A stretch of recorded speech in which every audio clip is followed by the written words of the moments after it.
Olá pessoal, bem-vindos a mais um curso. Aqui é o professor Bruno e nós vamos dar continuidade à nossa disciplina Materiais Básicos de Construção Civil. Hoje nós vamos falar do capítulo 2.1, Noções de Geologia. Então, primeiramente vamos começar a definir a geologia. O que é a geologia? A geologia é uma ciência que ela vai estudar a origem, os processos de formação, a estrutura e a composição da crosta terrestre. Dentro da geologia, nós temos um subitem que vai estudar as propriedades e as formações da rocha, que é chamado de petrologia, tá? Pois bem, o que a gente pode definir como rocha, né? A rocha nada mais é do que um resultado, né, entre o combate das forças da natureza, que podem ser provenientes da dinâmica interna ou externa da Terra, tá? Como dinâmica externa, eu posso citar para vocês a atividade dos vulcões e os terremotos, que são causados pela necessidade de acomodação da camada da Terra, marcada pela descontinuidade entre si. Por quê? Dentro da Terra, nós temos outras camadas, né? Como, por exemplo, o núcleo, que está cheio de magma, né? No meio, nós temos o manto e em cima nós temos a crosta, certo? E dentro dessas camadas, nós temos basicamente rochas, né? Que estão em constante movimento. Essa descontinuidade a gente pode dizer que são os movimentos das placas tectônicas, certo? E como dinâmica externa, nós vamos ter o quê? Nós vamos ter a erosão, que nada mais é do que a descamação, né? A desagregação do solo, e a sedimentação, que é o quê? Que é o carreamento, né, dessas rochas que vão sendo depositadas no fundo de vale. Então aqui nós temos uma imagem de um solo sendo erodido, e aqui ao lado do direito nós temos a foto de uma foto sedimentada, né, da sedimentação. Repara aqui no acúmulo de rochas e em cima, provavelmente, de onde essas rochas se desprenderam. Tá? É muito importante a gente citar também o quê? Que a dinâmica externa, né, além de envolver processos como a erosão e a sedimentação, ela também vai envolver os processos artificiais, né, que são as atividades antrópicas, certo? Desencadeadas por ações humanas. Entre essas medidas, né, que provocam transformações na composição e estrutura da crosta terrestre, a gente pode citar a modificação do regime de escoamento, infiltração e a evapotranspiração da água e das chuvas, a aceleração dos processos erosivos, a desertificação e salinização de aquíferos, o uso de insumos e fertilizantes agrícolas, o desmatamento, a garimpagem, o aumento da produção de sedimentos, a impermeabilização, o entulhamento de vales e principalmente, né, a crescente urbanização do meio rural, né? Todos esses processos artificiais eles vão gerar o quê? Eles vão gerar transformações na estrutura do solo, no seu relevo, e principalmente vai também gerar impactos ambientais, tanto positivos como negativos.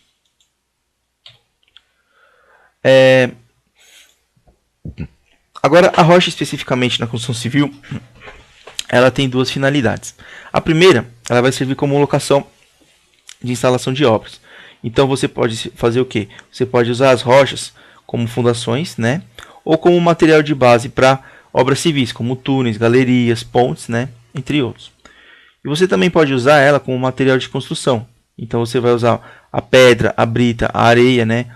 Os componentes de mistura cerâmicas, as pedras para revestimento, para ornamentação. As matérias-primas de cal e de cimento são originárias de rochas estudadas pela geologia, né? Então aqui do lado esquerdo nós temos aqui uma fundação com algumas pedras dispostas. Essas pedras maiores também são chamadas de matacões, né? E aqui do lado nós temos uma galeria em arco, né? Também feita de pedras, tá?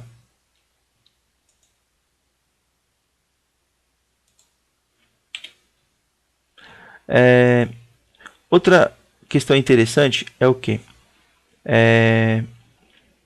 Em relação às características próprias, né, das rochas, existem três características que influenciam no seu comportamento, né? Entre elas a gente pode citar a composição mineralógica, né, que refere-se aos materiais que estão dentro da rocha. A textura, né, é a forma como os materiais estão distribuídos, é a sua aparência. E a estrutura, né, que vai se referir o quão homogêneo ou quão heterogêneo os cristais dentro da pedra se distribuem, certo?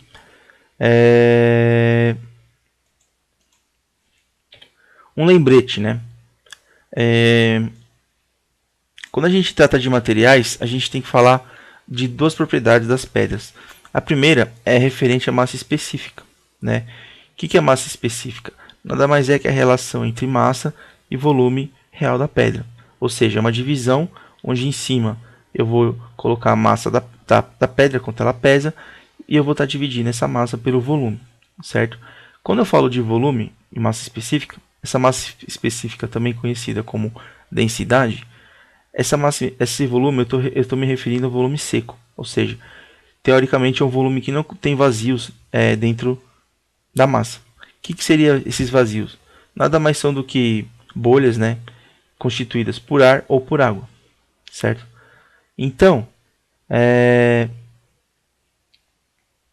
quando você vai falar de rocha, né, valores maiores de massa específica vão representar rochas mais compactas, mais densas, né? E massas específicas menores vão se referir a pedras mais leves, né, com maior número de vazios, pedras mais porosas, tá? Outro item muito interessante é a dureza, certo? O que é a dureza? É a resistência ao risco da pedra, né? E essa dureza, ela pode ser definida, né, classificada por uma escala que é chamada escala de dureza de Mohs.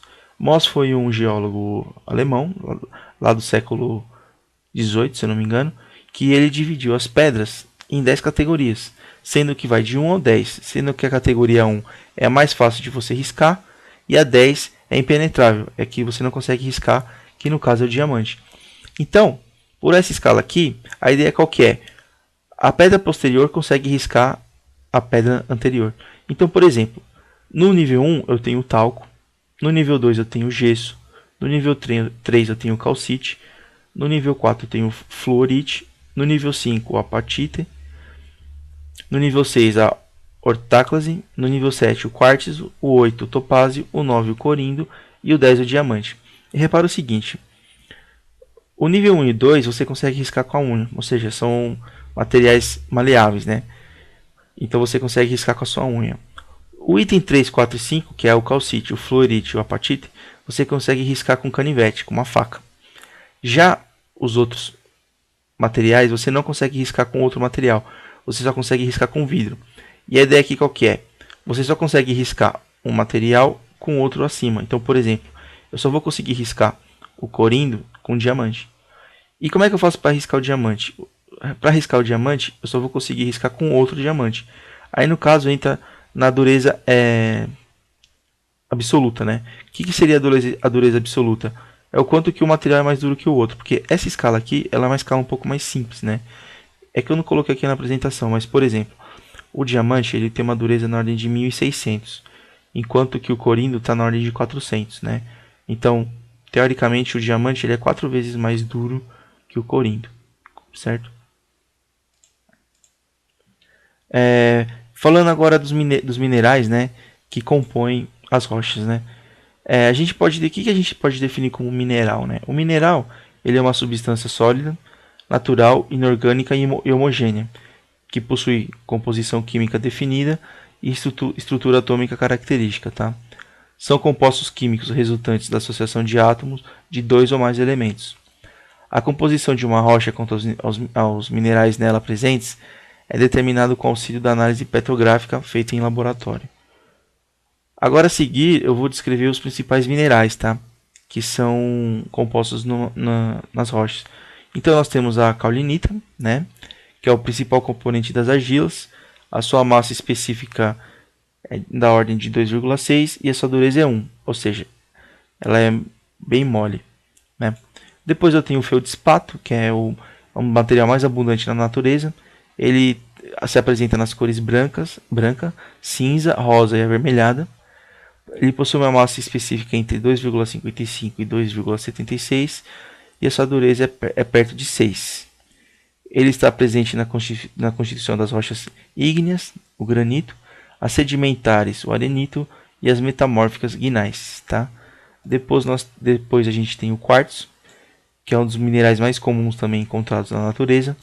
Ele possui as cores incolor, leitosa e cinza. Ele é um pouco mais duro, tem o nível 7 e a sua massa específica é de 2,65. Ele está presente na composição das rochas ígneas, granito, sedimentares, arenito e metamórficas, quartzos e guinais. Nós temos também a mica, que ela possui uma estrutura química complexa e a sua dureza varia entre 2 e 3 na escala Mohs.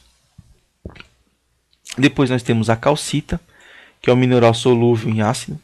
Ela tem as cores branca e incolor, sua massa específica é de 2,7 e a sua dureza está na ordem de 3. Ela está presente nas rochas sedimentares, calcário e nas metamórficas nos mármores. E por último, nós temos a dolomita. Ela é um mineral menos solúvel e meio ácido que a calcita. Ela apresenta cor branca e dureza de 3,5. Compõe as rochas sedimentares, os calcários dolomíticos e metamórficas, os mármores dolomíticos. Certo? Em referência à origem, à classificação das rochas, nós podemos definir o quê? 3 tipos, né? Então, o que é uma rocha, né? A rocha, a gente pode dizer que ele é um corpo sólido natural, né? Resultante de um processo geológico determinado, né? Formado por agregados de um ou mais minerais arranjados, seguindo condições de temperatura e pressão existentes durante a sua formação. Então, nós temos 3 tipos de rochas: as ígneas, as sedimentares e as metamórficas, tá? Começando pelas rochas ígneas, né? Elas nada mais são do que a solidificação do magma, né, expulso pelo vulcão.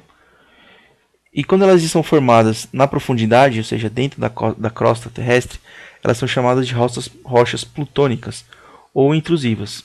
E nesse caso, elas são formadas por uma estrutura cristalina e elas apresentam uma textura de graduação grossa, né?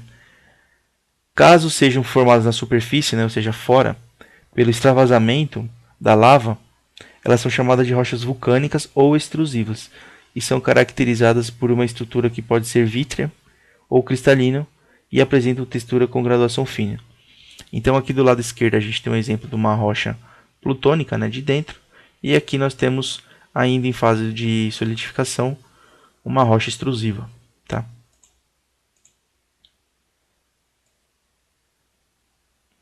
As rochas, voltando ainda nas rochas ígneas, né, elas apresentam melhor comportamento geomecânico, né, que as outras rochas, e são as mais utilizadas na construção civil.